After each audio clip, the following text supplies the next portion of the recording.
Have you ever walked into a room and you've met a complete stranger? Maybe you don't even have to be super close to them, but maybe you just make eye contact with them.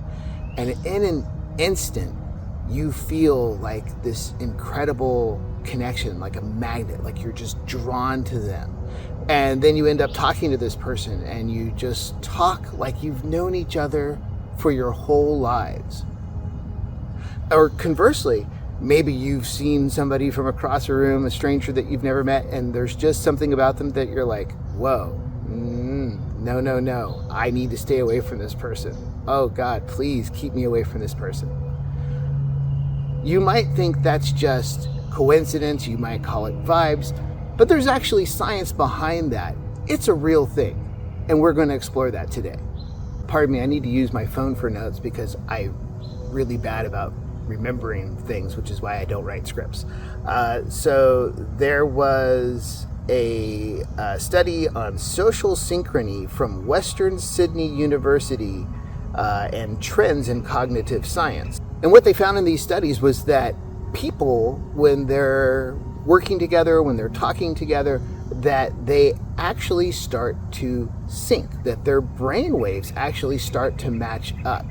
And in these moments of sync, they're very productive. So in 2019, they actually connected EEG, which measures brainwaves, to Bad Bunny and Residente. I'm sorry, I don't know this person. I've never heard of them. I'm not much into pop culture these days. And they were doing a studio session, and they actually watched in real time as their brainwaves synced up.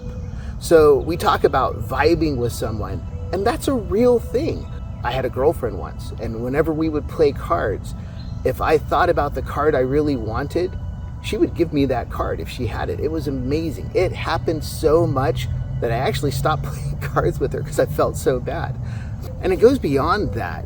This synchronicity that we feel with the people that we're close to, it can come through in unexpected ways.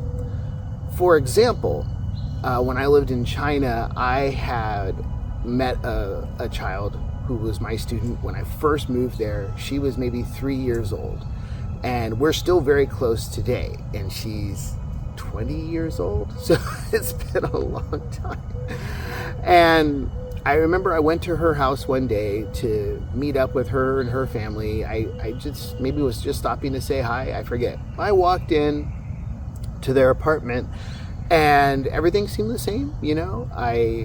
There's my goddaughter Honey and her brother, and I see her grandparents and her dad and her mom, and you know, everything seems the same. But I walked in the door of their house, and I swear to you, it was almost like I heard a voice whisper in my ear, divorce.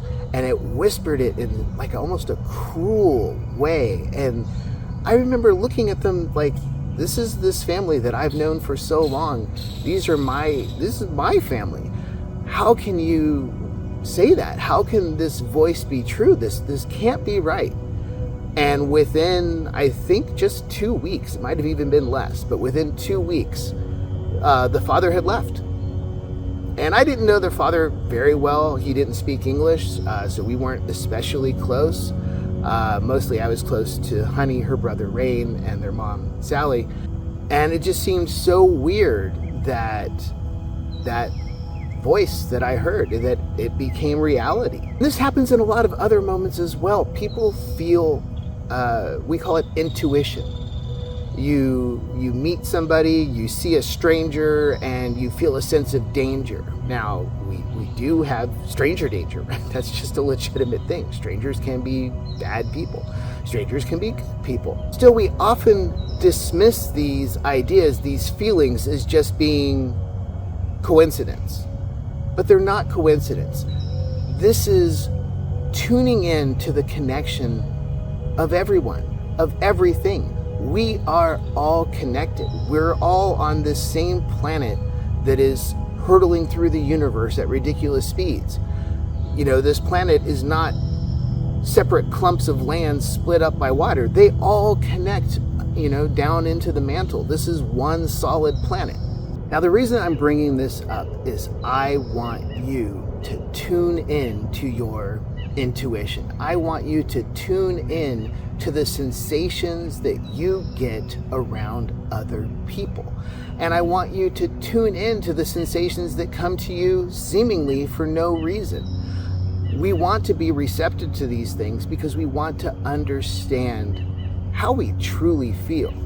And we often encounter these things where we might meet someone who strikes us in a certain way, and maybe we're even close to this person. But when we leave, when we're away from this person, like we feel drained.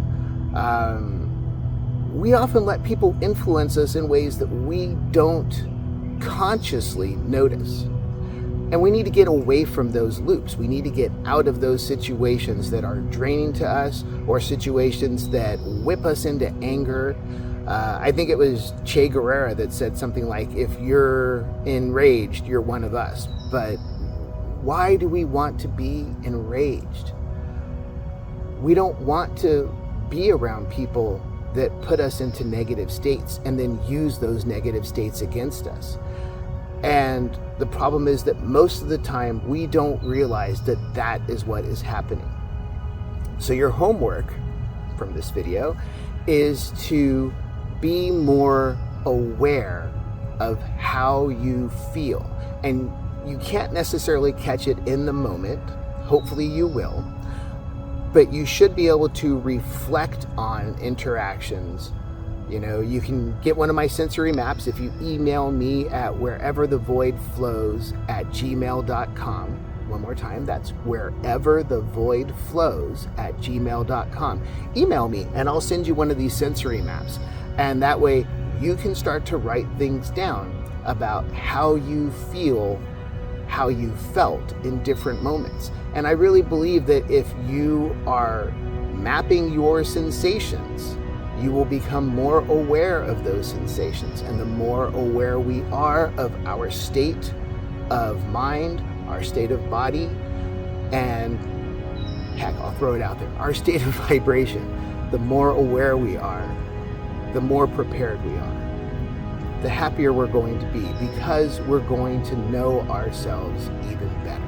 Remember that every breath is a chance to do something different, a chance to start new.